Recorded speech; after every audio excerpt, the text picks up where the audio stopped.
Hi, this is Rudy Jones of PalmettoStateBaseball.com. Welcome to the South Carolina College Baseball video recap for Wednesday, April the 16th.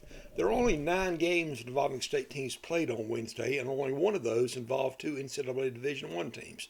That game was going on down at Patriots Point in Mount Pleasant, where the College of Charleston beat the Citadel 5-2. The Bulldogs had an early 1-0 lead, and it stayed till the middle innings, and the Cougars eventually got 3 runs in one inning and 2 in another, and held off the Citadel, which got a run in the ninth for that 5-2 score. The Cougars are now 22-13 overall. The Citadel fell to 19-19. Hayden Thomas went 4 innings of shutout baseball, struck out 5 for the Cougars. Dylan Johnson and Ben Venables had 2 RBI apiece for the college. Up in Tigerville, Brett Blomquist, Bryce Roddy, and Landon Shaw had 3 hits apiece as North Greenville beat Coker by a score of 9-5 to stretch the Trailblazers' winning streak to 14 straight games. North Greenville improved to 38-8.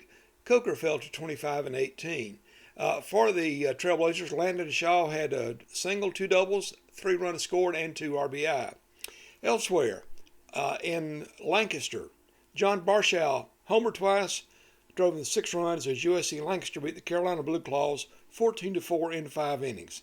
The Lancers got a pair of doubles from Finn McLaughlin. He scored twice, and he also drove in 4 runs. Lancaster improved to 20-22.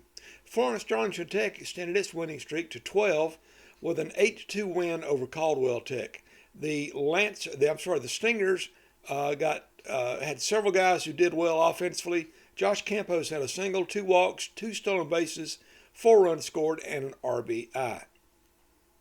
Down in Columbia, Daniel Sadati had 2 singles, a double, and a homer, scored 6 runs, and drove in 5 as Columbia International swept Kentucky Christian in a matchup of Appalachian Athletic Conference teams. First game score was 17-7 in 8 innings. Second game score was 16-1 in 7 innings, the regulation there for the run rule.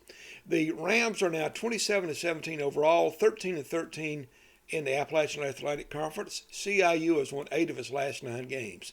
Kentucky Christian fell to 14-26 and 4-22. Kai Smith had 4 hits and drove in 6 runs for the Rams, who drew 20 walks in game 1. That game lasted almost 4 hours.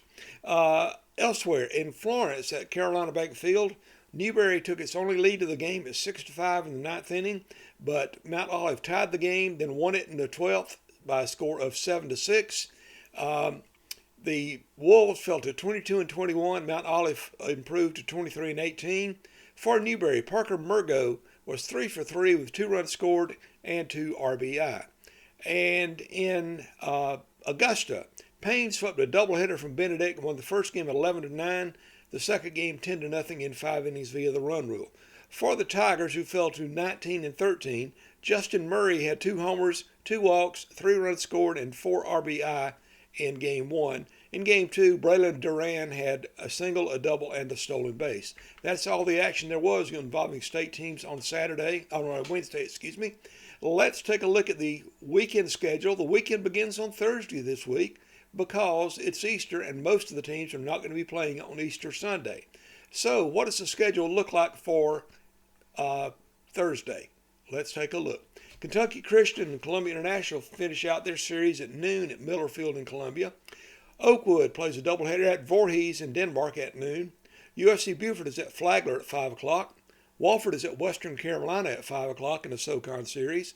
Darden Webb is at Winthrop at 6 o'clock in a Big South Conference series. In another Big South Conference series, Longwood is at Charleston Southern at 6. In the Sun Belt, Marshall is at Coastal Carolina at 6:30. Can't speak right now, sorry. Presbyterian is at Radford in another Big South Conference series at 6. In a non-conference series, they call it the Battle of the Spartans, UNC Greensboro is at USC Upstate. Game 1 is at 6 o'clock on Thursday. In the Peach Belt Conference, USC Aiken is at North Georgia at 6 o'clock. North Georgia is in first place in the league. In the Southeastern Conference, Ole Miss is at South Carolina at 6:30 p.m. The Gamecocks are trying to get some kind of positive momentum in the SEC. And rounding out the Thursday schedule, Louisville is at Clemson at 7 o'clock to open that ACC series. Now, there have been some series that have been changed. That Columbia International Kentucky Christian games I mentioned were moved up by a couple of days. Erskine's Friday series at UNC Pembroke is now going to be played at the USA National Training Complex in Cary, North Carolina. Friday's game starts at 1, and that's a doubleheader on Friday at 1. Saturday's game starts at noon. And the Clemson-Louisville game on Friday has been moved up from 7 o'clock to 5 o'clock. Elsewhere, off the field, but this is just really devastating news for college baseball, and particularly for Limestone University, excuse me.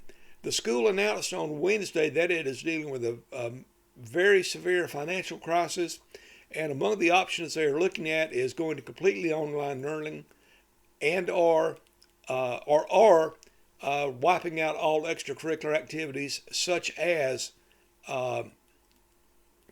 athletics. You know, the options going online or closing down. So it looks like either way that the Limestone baseball program is going to be gone along with all the other athletic programs. Several of the Limestone players have already announced they're in the transfer portal, so they're convinced that there's no way their program is going to be saved. And a really tough part of this is Limestone's coach is Brett Harker, and he was the coach at Furman when Furman dropped baseball after the 2020 season. So Brett, he's going through some tough times, but he seems to be a man of faith, and he looks like he's confident he's going to pull through this whatever happens. From a selfish standpoint, I hate to see any team drop baseball, any college. Hopefully there's some benefactor somewhere that'll come in and just give them all kind of money to keep things going. But it is not looking very good right now. So it looks like next year we'll be down to 32 teams in college baseball in the state of South Carolina. Hopefully no fewer than that. That's it for the roundup of games on Wednesday and the look at the Thursday schedule. You can always get information at PalmettoStateBaseball.com. I do post on X under the handle of Palmetto Base. You know, let me know in the comment section what you like and don't like about what I'm trying to do. And again, this is wrapping up the Wednesday scoreboard. This is Rudy Jones of PalmettoStateBaseball.com saying, good night, Jesus loves you.